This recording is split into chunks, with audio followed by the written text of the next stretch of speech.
Berjumpa lagi bersama saya, Dedi Susanto. Jadi hari ini kita akan mengupas mengenai pertanyaan yang sering diajukan kepada umat Buddha, yaitu apakah umat Buddha itu termasuk penyembah berhala? Ya, jadi banyak sekali pertanyaan yang muncul hanya seputar apakah umat Buddha penyembah berhala.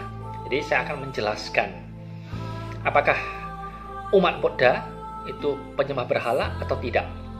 Maka penjelasan yang bisa saya sampaikan adalah bahwa jadi saya mengambil jalan yang fair supaya jawaban yang diinginkan juga bisa tercapai. Jadi apakah umat Buddha adalah penyembah berhala?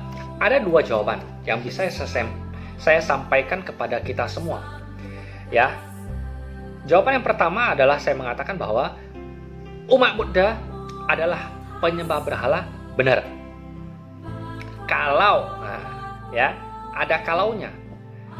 Umat Buddha dikatakan penyembah berhala kalau umat Buddha menjadikan Buddha atau menjadikan patung Buddha sebagai objek untuk meminta-minta. Jadi agama Buddha Gautama, beliau mengajarkan kepada kita siswa-siswanya untuk tidak menjadi umat peminta-minta. Jadi kita tidak diperkenankan untuk meminta-minta. Jika kita berada pada kategori seorang umat Buddha yang meminta-minta, kita sembahyang, kita minta-minta, kita berdoa, kita meminta-minta, kita memohon dan lain sebagainya, maka pada kategori itu seorang umat Buddha dikatakan benar, dia adalah penyembah berhala. Sesuai dengan ajaran Buddha, Buddha tidak pernah mengajarkan kita sedikit pun untuk meminta-minta. Baik itu meminta kepada Buddha, baik itu meminta kepada para dewa, ataupun meminta kepada Tuhan ataupun makhluk apapun. Tidak ada dalam ajarannya mengajarkan kita untuk meminta-minta.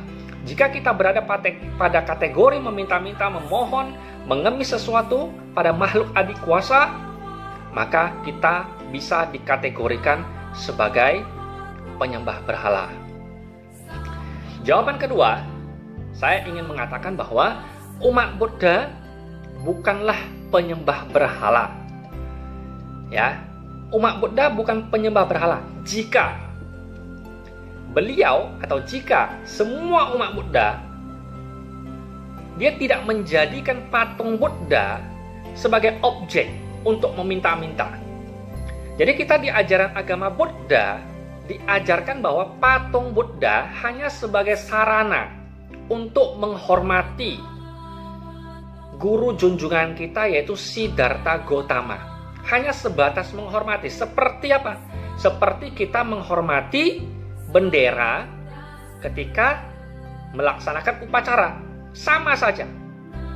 Kita bukan menghormat kepada benderanya, tetapi kita menghormat kepada orang yang sudah berjasa, telah memerdekakan Indonesia. Melalui apa? Melalui penghormatan kepada bendera merah putih. Jadi kita umat Buddha bagaimana? Kita menghormati sifat-sifat luhur Buddha. Jadi kita tidak menghormati patungnya. Patungnya tidak begitu penting. Tetapi kita menghormati sifat-sifat luhur Buddha. Memang umat Buddha itu sembahyang biasanya di depan patung Buddha dengan anjali. Betul? Dengan anjali. Tetapi itu tidak menjadikan umat Buddha itu sebagai penyembah berhala. Karena karena umat Buddha hanya menghormati, sebatas menghormati.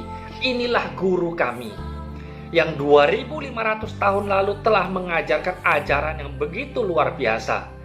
Sehingga hari ini di hadapan patung Buddha saya beranjali, menghormat kepada ajaran-ajaran beliau, bukan menghormat, atau bukan memohon atau meminta sesuatu. Jadi udah bisa dibedakan dari sini. Jadi umat Buddha dikatakan penyembah berhala apabila dia meminta-minta sesuatu, memohon-mohon sesuatu, ketika dia itu entah itu puja bakti ataupun ketika itu dia berdoa. Sebab di dalam ajaran agama Buddha ya, kita tidak diperkenankan untuk meminta-minta. Ya, kita tidak diperkenankan, tidak diizinkan untuk meminta-minta. Karena apa? Segala sesuatu lahir dari diri kita sendiri. Ingin kaya, jangan minta kaya, kerja. Ya, ingin pintar, jangan minta pintar, tapi belajar. Ya, itu begitu yang diajarkan oleh Buddha ke kita.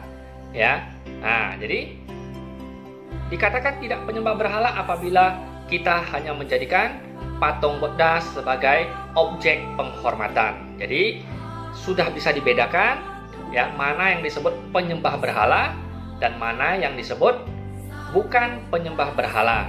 Jadi melalui video singkat ini ya, kita bisa memberikan atau menginformasikan bahwa umat Buddha juga demikian ya, bisa dikatakan dalam satu kategori dia dikatakan penyembah berhala, tetapi di dalam kategori yang lain dia tidak dikatakan penyembah berhala. Jadi demikianlah info yang bisa saya sampaikan. Semoga bermanfaat bagi kita semua.